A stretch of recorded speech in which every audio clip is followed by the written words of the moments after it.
Chapter 1. Eleanor. Captivity Navy Yard, December 1941. Eleanor awoke to the sounds of rapid footsteps in the hallway outside her quarters, and then heavy pounding on her door. Her room was still bathed in darkness. The day had not yet begun. "Out of your beds!" The urgent voice belonged to Lita Capel, the chief nurse, a longtime Navy veteran and Eleanor's direct supervisor. "Get dressed! Don't turn on any lights!" Eleanor sat up. Something had happened, or was happening, and it wasn't good. The unease that came over her as she swung her legs over the side of her bed was immediate and foreign. In the 4 months that the naval base had been her home, she'd only experienced a sense of surprising calm. Everything she'd heard about Manila being a paradise assignment had proven true.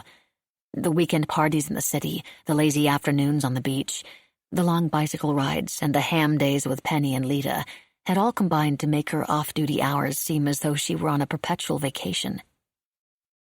The same pounding fell upon the door directly opposite hers, Peg's, and with it the same pressing command. "Out of your beds! Get dressed! Don't turn on the lights!" Eleanor fumbled for her wristwatch and squinted to read it in the splash of moonlight falling across her nightstand. 4 a.m. She grabbed her uniform from yesterday with trembling hands and opened her door. Peg Nash, a fellow Navy nurse and her closest friend at the yard, was standing outside her quarters with her uniform in her hand too, and her curly brown hair in a tangle from sleep. Lita Capel was moving down the hall from them, knocking on all the doors and repeating identical instructions. "What's happened?" Peg called out to their commander. "Japan attacked Pearl Harbor," Lita said urgently, turning to them. "It's been destroyed. Get dressed as fast as you can. The fleet surgeon has ordered us to evacuate the hospital." Lita pivoted quickly to resume her task as a few more doors were opened, and several other nurses in their pajamas looked about in alarm in the dimly lit hallway. Eleanor couldn't make sense of the news. She'd stopped at Pearl on her way to Manila. It was as beautiful a paradise as the Philippines. Laura's words echoed in her head as she turned to Peg. "It's been destroyed. It's been destroyed." "Why are we evacuating the hospital?" Eleanor asked, somewhat dazed. Peg began to unbutton her pajama top. "If Japan has attacked Pearl Harbor, the U.S. will declare war. You can count on it. We're going to be at war." Again, words spoken to her in clear English had defied her comprehension. "We're going to be at war." But the hospital. Why are we evacuating the hospital? Hawaii is thousands of miles away. It's a U.S. military hospital, on a U.S. military base. No base anywhere will be safe from an attack, but especially not ours. Nothing separates us from Hawaii but water, and the Philippines are a strategic Pacific location. We wouldn't be here if they weren't. You'd better get dressed, and don't forget to modify your flashlight." Peg disappeared into the darkness of her quarters, peeling off her pajama top as she did so. Eleanor slipped back into her own dark room, pulled off her nightgown, and donned her uniform. Her heart thumping in her chest, she wrapped a bit of blue cellophane over her flashlight to make it safe for blackout. She stepped out into the darkness seconds later, just behind Peg and a few of the other nurses, for the short walk to the hospital. Rain had fallen while they'd been sleeping, and the air was thick with a heavy, moist veil. Across the bay, the pinprick lights of Manila glittered from 8 miles away. There were only 11 other Navy nurses under Laura's command at Captivity, but as they made their way quickly to the hospital, dozens of corpsmen joined them. The enlisted medics had also been awakened and were hurrying out of their barracks. Eleanor overheard 2 of them discussing the order to evacuate. "How can the Japanese attack a hospital? That's against the rules of warfare in the Geneva Convention. Japan didn't ratify the latest agreement. They never formally agreed hospitals were off limits." As soon as they reached the 3-story building, Lita dispersed her nurses to different positions to administrate the evacuation, while sailors got to work stacking sandbags around the building. Eleanor was assigned to help assess which patients could be safely discharged and allowed to return to duty, and which would have to be transferred to a safer location. Every sailor patient who stood in line to be evacuated, chart in hand, begged to be allowed to return to his assignment. "It's just a little bump on the head," one sailor pleaded. "It's nothing. Let me go. Let me defend our ships." "You suffered a concussion yesterday," the doctor replied. "You really should be on bed rest one more day." "I'm fine. Let me go, please. Let me help." I'm not convinced that's a good idea. But, sir, my brother's stationed at Pearl Harbor. I don't even know if he survived. The planes that bombed Pearl are surely coming here. Please release me. The doctor sighed and then signed off on the young man's discharge order. The sailors spun away from them and headed for the exit. Eleanor watched him go. Would she ever see that man again? Several hours later, with the evacuations complete, a Filipino porter brought the nurses coffee and warm pan de sal, slightly sweet and fluffy bread rolls, and a Filipino breakfast staple. And they had their first moment to rest since being startled from sleep before dawn. It was also the first moment to hear the extent of what had happened in Hawaii. The sneak attack on the U.S. Pacific Fleet anchored at Pearl Harbor had been catastrophic. 8 battleships had been destroyed, including the USS Arizona, which had sunk so quickly after being torpedoed that hundreds of sailors were still trapped inside. The casualties and injuries from the attack were still being counted. Eleanor had reached for a second pan de sal as Laura began to brief them of these details, but tears burned at her eyes and she could not eat it. As she set the roll down, she saw that all the other nurses were crying too. Hawaii was a territory just like the Philippines and full of Americans. An attack on a U.S. military installation was an attack on America. But there was little time to grieve the impact of the countless lives that had surely been lost. An air raid siren wailed a mournful, soulless sound. The nurses ran as one outside. With shaking limbs, Eleanor crawled onto the hospital, which had been constructed with space between the ground and the building in case of flooding. While they waited in the muck for bombs to fall, an unexpected and bizarre calmness began to envelop Eleanor, even as the mud seeped into the bleached white fabric of her uniform. She could see in her mind's eye her parents in the dairy barn in the tawny light of daybreak, the barn cats following them from stall to stall, as roosters outside crowed to welcome the day. Her little sister Lizzie was riding her red bicycle down the dirt path to town, pigtails flying behind her, to get the latest copy of Hollywood magazine. And there was the beloved farmhouse in springtime, its porch framed by blooming forsythia and lilac and climbing clematis. She could see long summer nights dotted with firefly light, the endless golden sky in autumn, the diamond-bright first snow, and all the people she loved back home. Before she could sweep it away in her mind, she saw John Olson in a blue flannel shirt, painting the rectory lemon yellow and humming a happy tune. That was the day she'd fallen in love with him. For the first time in months, she smiled when she thought of him. She closed her eyes and waited for whatever would come next. The minutes ticked by, and there was no drone of enemy planes, no bombs, nothing at all. Within an hour, the all-clear sounded, and Eleanor and the other nurses climbed out, covered in mud. The calming images faded. How many times might she have to call upon them in the days ahead? Back inside the empty hospital, Laura dispatched 2 of the nurses to assist at Sternberg. As they left, Eleanor asked them to say hello to Lita and Penny if they happened to encounter them, and to tell them to stay strong and well, and she'd see them on Ham Day.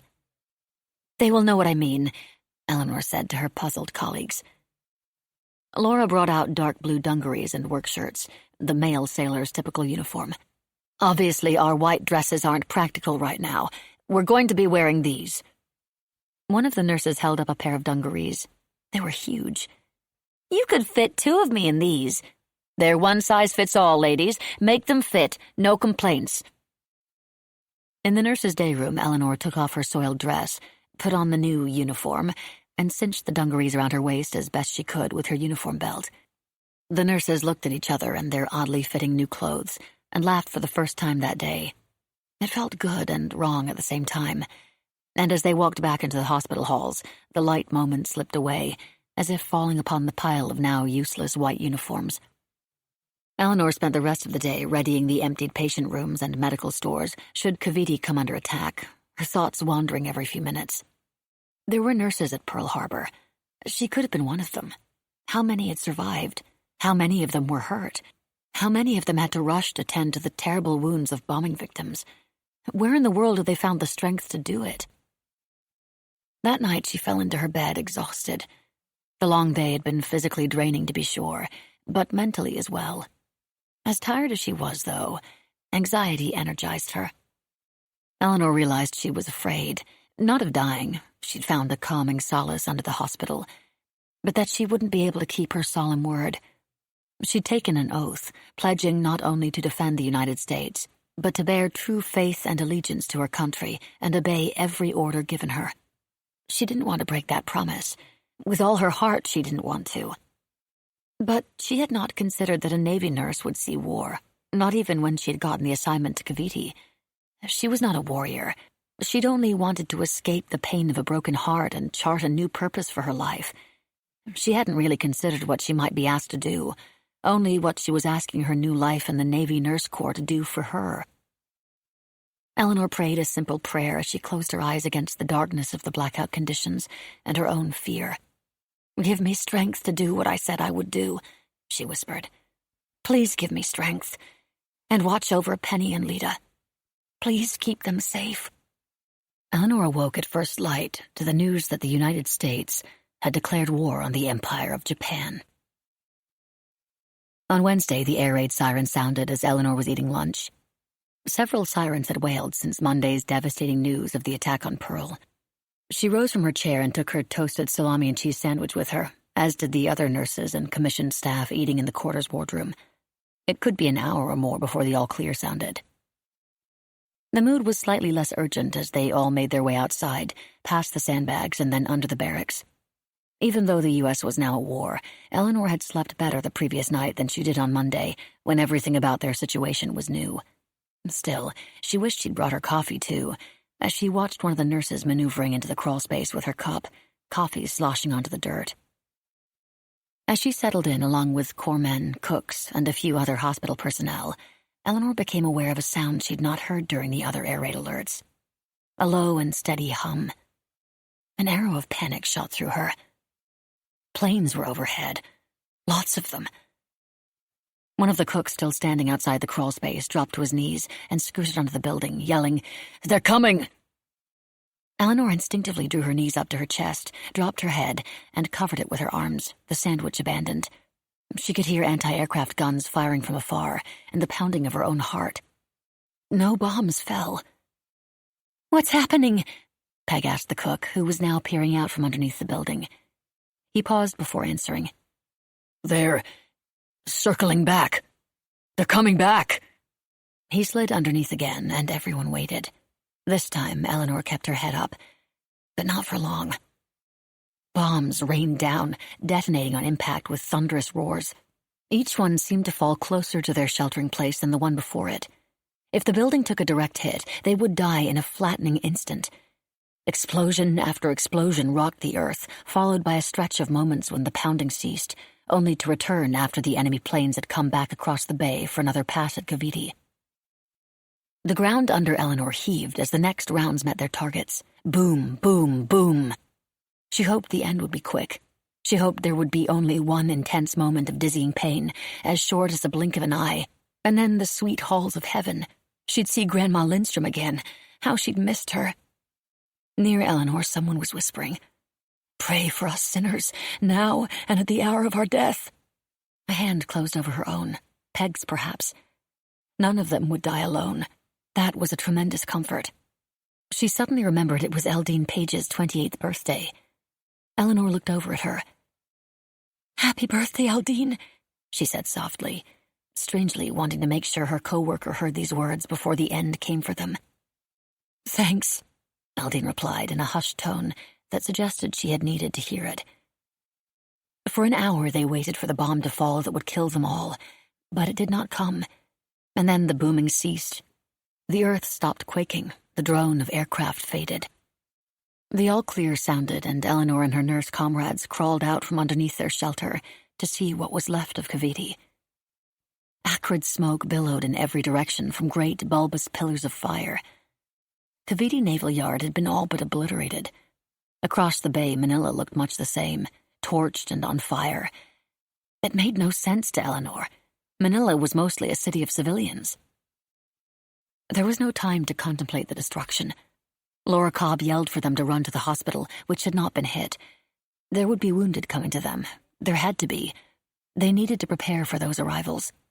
Eleanor dashed past the hulks of buildings ablaze and flattened structures, her lungs filling with a chemical smoke that made her chest burn and her eyes water as she ran to the hospital. It had not been a target.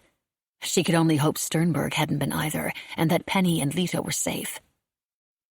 When she and the rest of the nurses and corpsmen arrived, the injured were already there, with more soon coming. Eleanor staggered to a stop before Peg grabbed her arm and pulled her forward.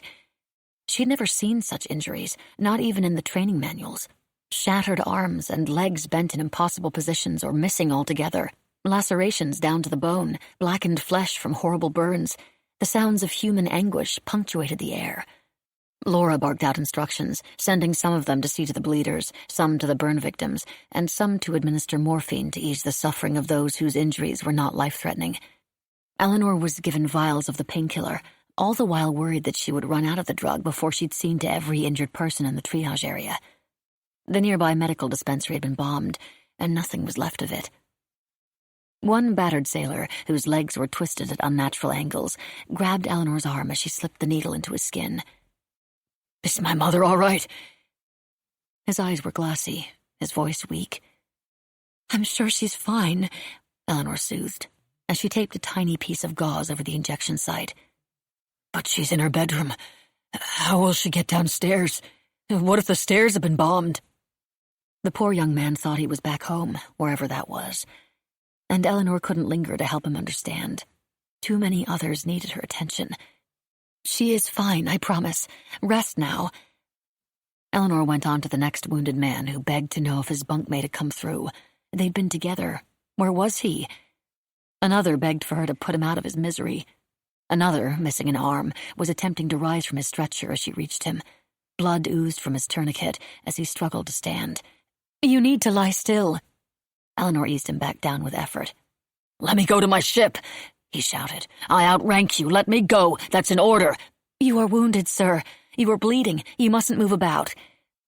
She gave him the injection of morphine, even as he threatened to inform her supervisor of her insubordination. The next wounded sailor she sped to care for had already expired when she reached him, his wounds worse than what had been visible.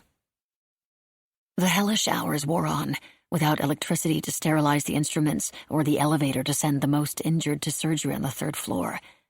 Civilians, the young, the old, men, women, children, and babies, flooded the hospital too, and had to lay on the floor on blankets, if one could be found, because there were no available beds. With no way to chart the care they were given, one of the nurses had a corpsman bring her a box of morgue tags that she and Eleanor and Peg filled out with the names of the injured and what medication had been administered. They placed the grim cards meant for the dead on the wrists of the injured living. As the day drew near its end, Eleanor and the others were tasked by Laura with recording the details of every person they had seen to, every injury they had dressed, every patient sent up to surgery, every injection they'd given, and every person who had died in their care. Family members back home needed to know what had become of their brave sailors. Wives needed to be made aware they were now widows. Mothers and fathers needed to know their sons had given their lives for their country. "Don't think about it. Just do it," Eleanor told herself repeatedly as she bent over the paperwork. She couldn't let herself consider that some of what she was writing would make its way to commanding officers who would then set about writing death notifications. While they worked, news came down from the captain. Communication from the Japanese forces had arrived. The hospital had 36 hours to evacuate its wounded. If it didn't comply, it would be bombed. This news was nearly impossible to comprehend. Where were they supposed to go? Eleanor fell to her bed that night, achingly tired, but unable to sleep soundly. She had seen too much suffering, too many horrific injuries, too much sadness. After a fitful night, morning arrived oppressively humid. At breakfast, Eleanor and the other nurses were told to pack and be ready to leave for good in an hour. They were bound for Santa Scholastica, a Catholic girls' college across the bay that had been transformed into a makeshift hospital. 60 minutes later, she was on a small transport vessel loaded with the injured from Canyasao. Eleanor stood at the bow and surveyed what had been a paradise. In every direction she looked, she saw smoldering ruins. The mood aboard the vessel was somber. U.S. Army and Navy installations all over the Philippines had been bombed, or were still being bombed. Was anything still operational with which to wage war against the enemy? Even with her limited military training, Eleanor didn't see how the U.S. could continue to hold its positions. It seemed they were not so much at war as preparing to be occupied. Eleanor wondered crazily if perhaps that would be less terrible. The occupying forces, if they came, would surely allow them to continue to see to the needs of the sick and wounded and dying, wouldn't they? Had her parents heard that Manila had been attacked? And would she be able to get word to them that she was all right? She hoped she could. But her worst worry she hadn't allowed herself to fully ponder, not in the immediate hours after the attack, and not now. No one had been able to tell her if Sternberg Army Hospital was still standing. Were Penny and Lita injured? Or worse? Would she get to Manila only to learn her friends had been killed? Eleanor set her face against the wind as the port drew nearer, refusing to entertain the notion.